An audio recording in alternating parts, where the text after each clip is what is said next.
27শে মে সোমবার সন্ধ্যা আনুমানিক 7:15 নাগাদ উত্তর ত্রিপুরা জেলার জেলা সদর ধর্মনগর শহরে জেলা কংগ্রেস ভবনে উত্তর ত্রিপুরা জেলা সফর সম্পর্কে সাংবাদিক সম্মেলন করেন প্রদেশ কংগ্রেস সভাপতি আশিস কুমার সাহা। যেখানে এই সাংবাদিক সম্মেলনে ওনার সাথে উপস্থিত ছিলেন জেলা কংগ্রেস সভাপতি অজিত কুমার দাস, কংগ্রেসের নেতা চয়ন ভট্টাচার্য, ইন্দ্রজিৎ পাল সহ কংগ্রেসের অন্যান্য নেতৃত্বরা এবং জেলা যুব কংগ্রেসের সভাপতি সহ অন্যান্য কংগ্রেস সমর্থকরা।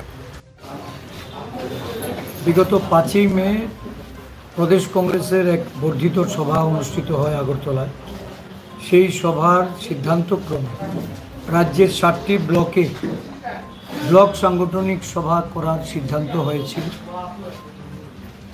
ইতিমধ্যে আমরা প্রায় 52টি ব্লকে সভা সম্পন্ন করতে পেরেছি আজকের এই ধর্মনগরের সাংগঠনিক সভার সহকারে। গত পরশুদিন বেরিয়েছিলাম ছামনু, করমছড়া এবং কৈলাসহর জেলা, আমাদের যে সাংগঠনিক জেলা কৈলাসহর জেলার সবকটি ব্লকের আমরা মিটিং করতে পেরেছি। গতকাল আমরা গিয়েছিলাম পেচারথল হয়ে কাঞ্চনপুর এবং কাঞ্চনপুরের যে বিস্তীর্ণ এলাকা, বিশেষ করে ব্লু সেটেলমেন্টের যে এরিয়াগুলি আশাপাড়া, নাইসিংপাড়া, ভান্ডারিমা এইসব হয়ে গতকাল জম্পুই হিলের কনপুইতে আমরা অবস্থান করি। আজ সকালে কনপুই থেকে আমরা ফুলদমশি, ভাঙমুন হয়ে দামছড়া দিয়ে পানিসাগর, যুবরাজনগর, বাগপাশা, কুর্তি কদমতলা এই ব্লকগুলির সাংগঠনিক সভা শেষ করে আজকে ধর্মনগরে মিলিত হচ্ছে। মূলত সংগঠনকে একদিক থেকে যেমন ঢেলে সাজানো, খুব শীঘ্রই আমাদের রাজ্যে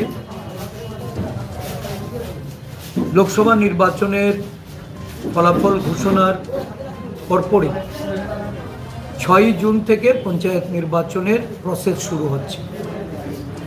খসড়া ভোটার তালিকা প্রকাশিত হবে এবং তার মধ্যে দিয়ে পঞ্চায়েত নির্বাচনের প্রস্তুতি চলবে।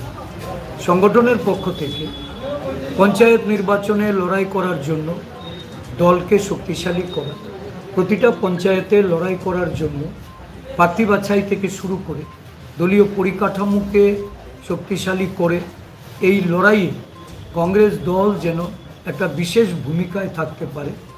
প্রদেশ কংগ্রেসের এই যে মনোভাব, এই মনোভাবকে সামনে রেখে নেতা কর্মীদের সঙ্গে আমরা আলোচনা করছি।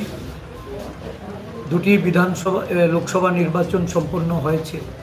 অবশ্যই আমরা ধন্যবাদ জানাবো যে ভোটদাতারা সাহসিকতার সঙ্গে সমস্ত ভয় ভীতিকে উপেক্ষা করে যারা ভোট দানে এগিয়ে এসছেন এবং পরিবর্তনের সপক্ষে ভোট প্রদান করেছেন, আমরা তাদেরকে প্রদেশ কংগ্রেসের পক্ষ থেকে অভিনন্দন জ্ঞাপন করছি।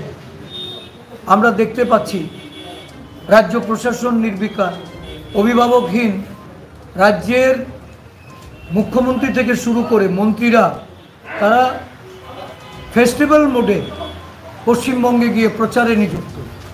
এই রাজ্যে কি ঘটছে?